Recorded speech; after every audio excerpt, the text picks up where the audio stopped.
In this lesson, you will learn how to fully answer the question and score highly in the task achievement section of the band descriptors. Here are your lesson know-its. By the end of the lesson, you will have a better understanding of which key information and data to discuss in your answer. You will also understand how to create a very quick plan to help you write a well-structured and well-developed answer. Again, please make sure you review the lesson know-its at the end of this lesson, and if you have any questions, please use the Q&A feature of this course. Before we move on, let's review the 6 question types in IELTS Writing Task 1. Try pausing the video and see if you can name these 6 different types of visual information. And here are the names of the 6 question types. For the first 5 types of visual information, that's bar graphs, line graphs, pie charts, tables and maps, there are 4 key questions you must ask yourself to make sure you're describing the key information. Now, for processors, it's a slightly different method of answering and selecting key information, but I will also show you how to do that. To reach a Band 7 score in IELTS Writing Task 1, you must ensure that you cover the requirements of the task, and that is to summarize, report and describe the data and information that you are given. You also need to clearly present and highlight key features. By asking yourself these 4 key questions coming up, you ensure that you mark off these 2 requirements and you can score higher marks. For all graphs, charts and maps, you must ask yourself and answer these 4 key questions. First, what is the key data shown? In graphs and charts, look to the axes. In tables, look to columns and rows, and on the maps, look for keys or any other information given. Then consider the key trends. Does the data increase or does it decrease? Then ask yourself, what are the big differences or similarities? Is there anything that remains the same, or are there big gaps between data given? Differences and similarities are also very important for maps. And the last question is, can I group the data into 2 groups? This makes a lot of sense when writing and being able to logically order your answer. Write these 4 key questions down and we'll practice using them to help us plan some answers. Using our 4 key questions, we'll look at previous IELTS Writing Task 1 visual information and analyse the data and select key information which we could describe. Beginning with this bar graph, what is the key data shown? You may remember I suggested thinking about titles, X and Y axes or keys, and this bar graph has all 4. The graph shows us fiction book sales, which we can see from the title, and the key to the right of the graph shows what types of books were being sold. The x-axis records this over 5 years, and on the y-axis we can see the total amount or gross earnings of each type of book. What trends can you see in this graph? Are there any increases or decreases which seem like a key feature? Romance novels, which is the green bar, increases steadily from 2008 to 2010. From 2007 to 2009, sci-fi and fantasy novels decrease over this period. Another trend could be from 2006 to 2007, mystery and romance novels both increased quite dramatically. It's important to note that you only select and describe the big trends and big differences and similarities. If there isn't anything interesting about the data, it's better to not describe it. So, what about the differences and similarities in this graph? The biggest difference I can see is between romance novels and sci-fi and fantasy. Romance novels have much higher gross earnings than sci-fi and fantasy, and therefore sell a lot more books. For a similarity, you might report young adult and classic novels, and between the years 2007 to 2009, their gross earnings were pretty much the same. And could we put this data into two groups? Well, it seems that we definitely could. By using the key, it might be easiest and most logical to put mystery and romance novels together, as they're the highest. The lowest gross earners, which is young adults, classics and sci-fi and fantasy, could make up your second group. By putting the data into two groups, it will really help you structure and organize your answer, and I'll be showing you a lot more about this later in the course. Now we'll use our 4 key questions to analyze the data from a pie chart from a previous IELTS writing exam. First up, what is the key data? We can see from the title that the pie chart shows the total school spending and budget over 2 different years.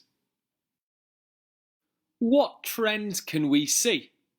Well, first I can see that teachers' salaries increased by 10%, while other workers' salaries decreased by 6%. I can also see that the budget for resources rose by 5%, whereas furniture and equipment fell by 10%. What differences and similarities can you see between these two pie charts? Well, the first thing I notice is that salaries remain the highest percentage of total spending.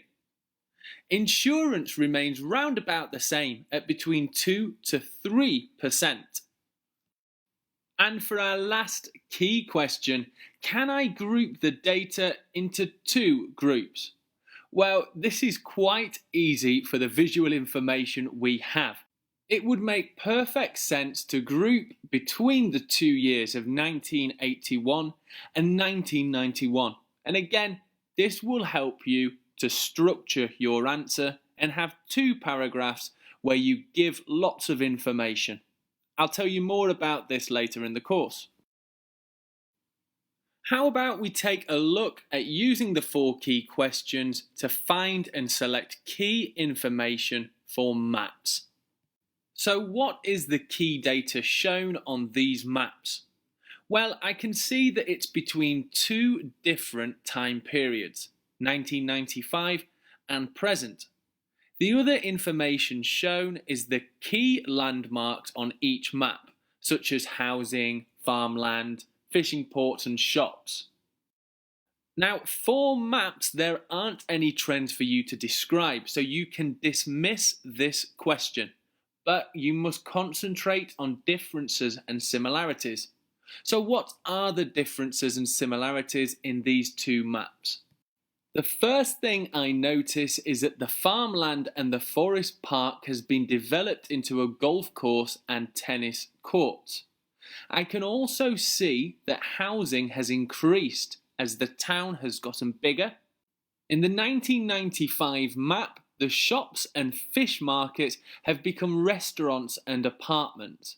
And where there was a fishing port in 1995, that is no longer there in the present day. The cafe and hotel have remained unchanged, although the hotel has built additional car parking space. How could you separate the map into 2 groups of data?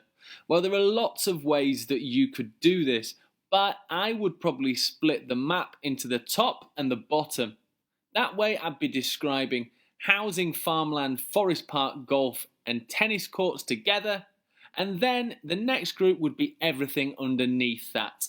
But whatever way you can logically do it, it's completely fine and up to you. So we've looked at charts and graphs and maps, but what about processes? How can you analyze the data shown there? Let's take a look now. The way that we analyze data in a process diagram is very different to that of maps, graphs and charts. That's because the main focus here is to describe stages.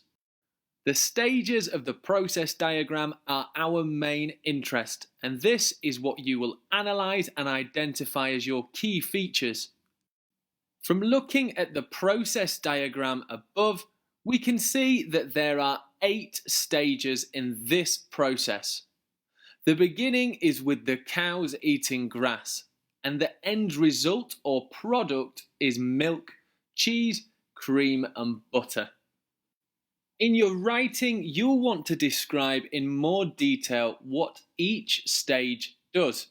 And it's also important to try and break up the process diagram into 2 groups.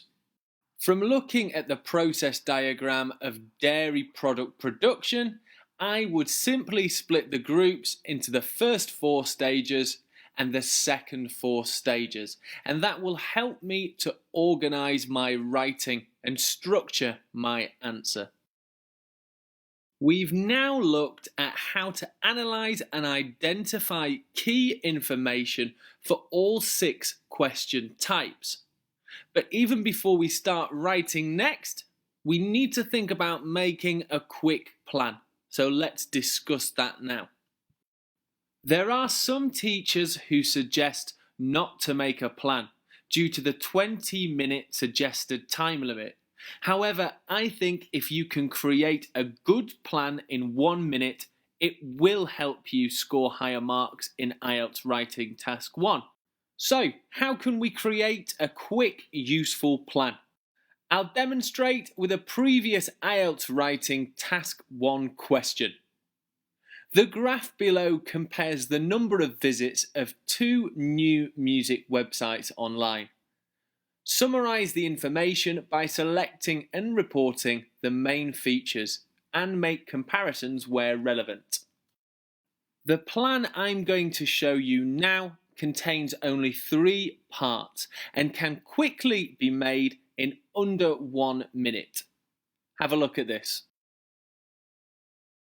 At first, you might be a little bit confused, but I guarantee this method of planning will be quick and also help you write a well-rounded, higher scoring answer. So, let me explain what each part means. G1 and G2 means Group 1 and Group 2. In the next lesson, I'll show you the exact structure you need to write your IELTS Writing Task 1 answer, and having these 2 groups is very important. So, my first Group 1 is from day 1 to 7, and that will be 1 detailed paragraph. My next group is from day 8 to 15, and that will make another detailed paragraph. I'll be teaching you how to write a short overview paragraph also in the next lesson. But to help plan for that, here in my overview plan, M equals music choice and P equals pop parade. I want to briefly describe in my overview what the main trends are without giving specific data and figures. So for music choice, we can see that it starts low and begins to rise around week 11. It remains relatively high with a slight dip in the final day. Pop Parade starts quite high and dips around week 7, where it then rises again and then finishes at a high level. This quick plan will ultimately save you time by organising your ideas and giving you some extra structure for when you begin writing your answer. Here is another IELTS Writing Task 1 question, and I want you to use the Q&A feature to show me a plan for this question. You can pause the video and start making your plan, and here are your lesson notes. Please make sure you review them, and if you feel confident, move on. If not, go back through this lesson and take some more notes. You can also drop me a message if you have any questions. See you in the next lesson.